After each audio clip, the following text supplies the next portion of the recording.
Welcome to our video focusing on club advisors and the expectations of such a position.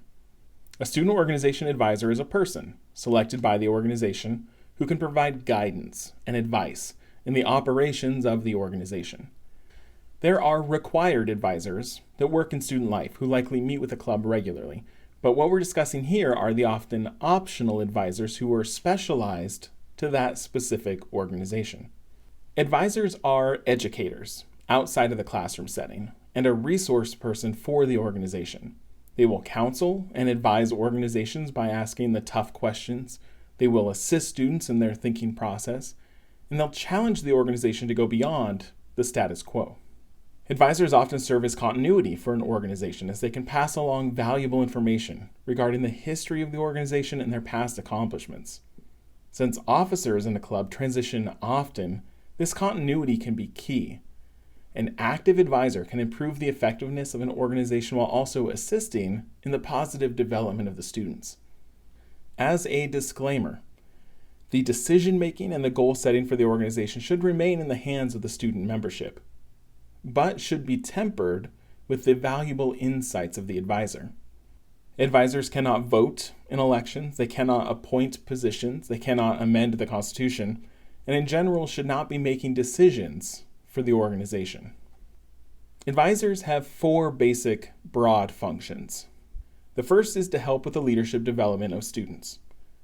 The advisor will assist students in leadership development of skills such as time management, problem solving, delegation, conflict resolution, and communication.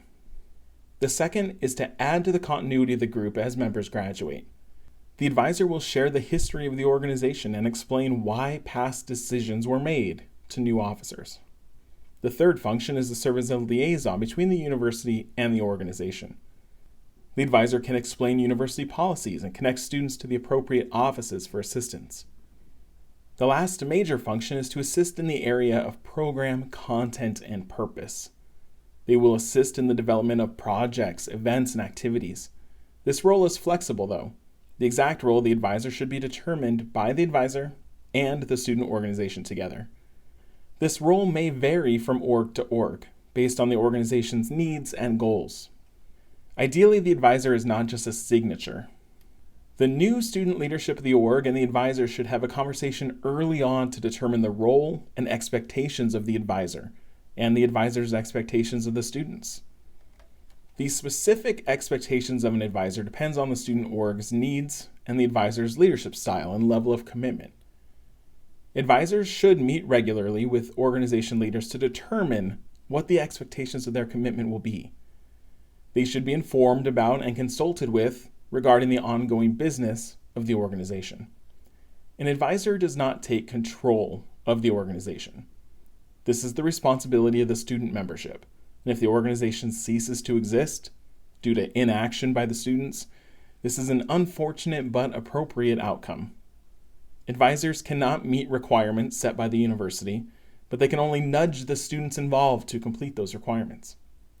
Additionally, organizations should not look to their advisor to do crisis intervention on behalf of the org, but only seek to do so in conjunction with the student leadership. Advisors also have to navigate a sometimes tricky relationship with their club officers. It's always safest to try to veer the relationship towards a professional one.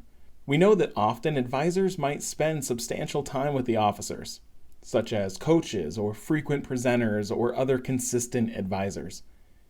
Now, advisors don't always navigate these boundaries well, so there is precedence for an advisor being asked to cease their relationship with a club if the university believes that the students involved are no longer safe under that person's guidance. So prioritize a professional relationship and put the safety of our students first. The summary here is that advisors are a supplementary role. They are not required by the university, but can be one additional resource to help student orgs exist. If you're not already an advisor but you're interested, you can either browse highlanderlink.ucr.edu to find a club that matches up with your interests or expertise, or you can email Student Life and let us know if you're interested in becoming an advisor.